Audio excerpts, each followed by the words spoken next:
297 அறிவிப்புகள் உள்ளடங்கிய அதிமுகவுடைய தேர்தல் வாக்குறுதியை வெளியிட்டிருக்கிறார் திரு எடப்பாடி பழனிசாமி. அதிமுக பொதுச் செயலாளர். நிறைய அம்சங்கள் இடம்பெற்றிருந்தாலும் நிறைய இலவசங்களும், குறிப்பாக விலையில்லா ஃப்ரிட்ஜ் அப்படிங்கிற இலவசம் மையமாக நம்முடைய கண்களை பறிக்கிறது. அதே போல் 1 கிலோ பருப்பு மற்றும் எண்ணெய் இவையெல்லாம் இலவசமாக வழங்கப்படும் ரேஷன் கார்டோட அப்படிங்கிற அறிவிப்பும் வந்திருக்கிறது. நிறைய முக்கியமான அறிவிப்பு, அதோடைய ஹைலைட்ஸை நீங்கள் திரையில் பார்த்துட்ருக்கீங்க. டாக்டர் சுமந்த் ஸ்ரீராமன், அரசியல் விமர்சகர், நம்மோடு இணைந்திருக்கிறார். டாக்டர் சுமந்த், இதில் நிறைய இலவசங்கள், மையமாக இலவச ஃப்ரிட்ஜ் அப்படிங்கிற அறிவிப்பை எப்படி பார்க்குறீங்க? ஹரி, நான் இதை வரவேற்கல. சில இலவசங்கள் அவசியம், அதுல மாற்று கருத்து இல்லை. ஆனால் இந்த மாதிரி மிக்சி, கிரைண்டர், டிவியில ஆரம்பிச்சு இன்னைக்கு ஃப்ரிட்ஜ்ல வருது. மேபி இதுக்கு போட்டியாக திமுக இல்லாட்டி வேற கட்சிகள் ஏசி கொடுக்கறது அறிவிக்கலாம். இதே மாதிரி போனால் இது எங்க முடியும்? எந்த ஒரு கட்சி இந்த மாதிரி இலவசங்கள் என்று வாக்குறுதி அளித்தால் அதற்கு எவ்வளவு செலவாகும் என்று கட்டாயமாக அவர்கள் தெரிவிக்க வேண்டும். என்னை பொறுத்த வரைக்கும் இது நாங்க வருவாயை கூட்டுறதுக்கு எங்களுக்கு வழி தெரியுங்கிறது ஒரு பதில் கிடையாது. இது கிட்டத்தட்ட 1 லட்சம் கோடிக்கு அதிகமாக, ஏன்னா முதலே 10,000 ரூபாய் எல்லா குடும்பங்களுக்கும் அறிவிச்சுட்டாங்க. சோ அந்த 10,000 இன்டூ 1 கோடி 30 லட்சம் கார்டு அப்படின்னு எடுத்துக்கிட்டாலே அதுவே ஒரு கணிசமான 13-14,000 கோடி அதுலயே போயிடுது.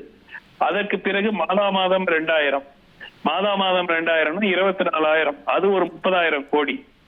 அதுக்கப்புறம் ஃப்ரிட்ஜ் குறைந்தபட்சம் 12-13,000 என்று எடுத்துக்கொண்டால் கூட 1 கோடி கார்டுக்குன்னா அது இன்னொரு 14,000 கோடி.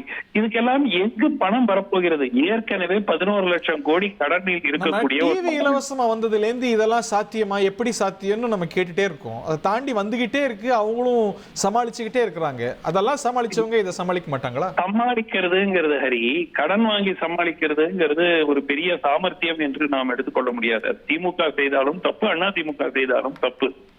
11 லட்சம் கோடிக்கு கடன் ஒரு ஆண்டும் மாநிலத்துக்கு வரக்கூடிய வருவாயில் கிட்டத்தட்ட 60,000 70,000 கோடி. இப்ப சொல்றாங்க 90,000 கோடி வெறும் வட்டி கட்டுறதுக்கு மட்டும் வரும் அப்படிங்கிறாங்க. இது எப்படி சாத்தியம்? How long is it sustainable? எல்லா கட்சிகளும் இதை பற்றி சிந்திக்க வேண்டும். அண்ட் பர்டிகுலரா இப்ப 1 கோடி 30 லட்சம் குடும்பங்களுக்கு ஃப்ரிட்ஜ்ல நிச்சயமாக குறைந்தது பாதி குடும்பங்களுக்கு ஏற்கனவே ஃப்ரிட்ஜ் இருக்கும். ஃப்ரிட்ஜ் இல்லைங்கிறீங்களா? எல்லோருமே வறுமை கோட்டுக்கு கீழே வாழ்கின்ற மக்கள் இருக்கிறீங்களா?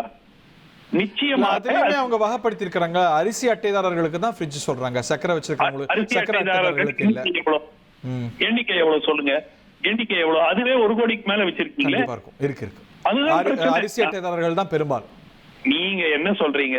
நீங்க தமிழ்நாட்டுல வறுமையில் வாடிக்கொண்டிருக்கிற மக்கள், வறுமை கோட்டுக்கு கீழே இருக்கக்கூடிய எண்ணிக்கை மிகவும் குறைவுங்கிறீங்க. உங்களுடைய ஸ்டாட்டிஸ்டிக், கவர்மெண்ட் ஸ்டாட்டிஸ்டிக்ஸ் அந்த மாதிரி இருக்கும்போது ஏஏஒய் கார்டு தான் வறுமையில் வாடிக்கொண்டிருக்கிற மக்களுடைய எண்ணிக்கை. அது கிட்டத்தட்ட 20 லட்சம் கார்டு தான் இருக்கு. அவர்களுக்கு நீங்க கொடுத்தா கூட ஒரு லாஜிக் இருக்கு. எல்லாருக்கும் ஃப்ரிட்ஜ் 1.5 கோடி கார்டுக்கும் 1.3 crore கார்டுக்கும் இலவசமா ஃப்ரிட்ஜ் கொடுக்கறதுங்கிறது மன்னிக்கணும், நான் அதை யார் செய்தாலும் தவறுதான், அதை நான் ஏற்றுக்கொள்றேன். டாக்டர், இது மக்கள் ஏற்கிறதுனால தானே கொடுக்கறாங்க. வெள்ளத்தனையது மலர் நீட்டம் இல்ல. இலவசம் கொடுக்கறவங்க எல்லாம் மக்கள் புறக்கணிச்சா கட்சிகளுக்கு கொடுக்க வேண்டிய அவசியம் இருக்காது. இதுக்கு ஏற்பு இருக்கு, அதனால கொடுக்கறாங்க. இல்லைங்க, அதாவது ஏற்பு இருக்குங்கிறது ஒரு போட்டி ஆயிடுச்சு. எல்லா கட்சிகளும் இலவசம் பெற, அதாவது ஆட்சிக்கு வரக்கூடிய இரு கட்சிகளும் அவர்கள் இலவசம் தானே போட்டுட்டு தானே இலவசம் கொடுக்கறாங்க. 5,000 ரூபாய் கோடைக்கால செலவுன்னு 2,000 ரூபாய் கொடுத்துச்சு திமுக இந்த வாட்டி. அதுக்கு மேட்ச் பண்றதுக்கு இவங்களுக்கு ஒரு பிரஷர் வந்தது. 5,000 ரூபாய் கொடுத்துட்டாரு. அதுக்கு முன்னாடி ஒரு பொங்கலுக்கு 3,000 ரூபாய் கொடுத்துட்டாரு. 8,000 ரூபாய் கொண்டு போய் சேர்த்துட்டாரு. நம்ம டாப் பண்ணுவோம், 10,000 ரூபாய் சொல்லுவோம். இது ஒரு காம்படிட்டிவ் பாப்புலிசம். இதனால் மட்டும்தான் தேர்தலில் ஒரு கட்சி வெற்றி பெறுகிறது என்று நான் ஒருபொழுதும் ஏற்றுக்கொள்ள மாட்டேன். ஏன்னா இவங்களும் கொடுக்குறாங்கிறாங்க, அவங்களும் கொடுக்குறாங்கிறாங்க. பட் அது ஒரு ஈக்குவலைஸ் செய்ய வேண்டிய கட்டாயத்துக்கு எல்லா கட்சிகளும் தள்ளப்படுறாங்கல்ல. இல்ல ஹரி, நான் இப்போ இவங்க ஃப்ரிட்ஜ் அறிவிக்காமல் இந்த 1000க்கு பதிலா 2,000 மட்டும் அறிவிச்சால் கூட ஐ கேன் அண்டர்ஸ்டாண்ட். இப்போ ஒரு கவர்ச்சியாக ஏதாவது ஒண்ணு கொண்டு போகணும், அதுக்குதான் இந்த ஃப்ரிட்ஜ். இப்ப ஐ ஒன்ட் பி சர்ப்ரைஸ்ட் இப்ப திமுக அதை மேட்ச் பண்றதுக்கு வேற ஏதாவது ஒரு பொருள் ஏசி ஏதாவது அறிவிச்சாலும் அறிவிக்கலாம். ரைட், நன்றி டாக்டர் சுமந்த். இனி செல்லும் இடமெல்லாம் செய்தி. தந்தி டிவியின் வாட்ஸ்அப் சேனலை ஃபாலோ பண்ணினா செல்ல இருக்கும் இடமெல்லாம் செய்தி. இதோ QR கோட், இப்பவே ஸ்கேன் பண்ணுங்க, ஃபாலோ பண்ணுங்க.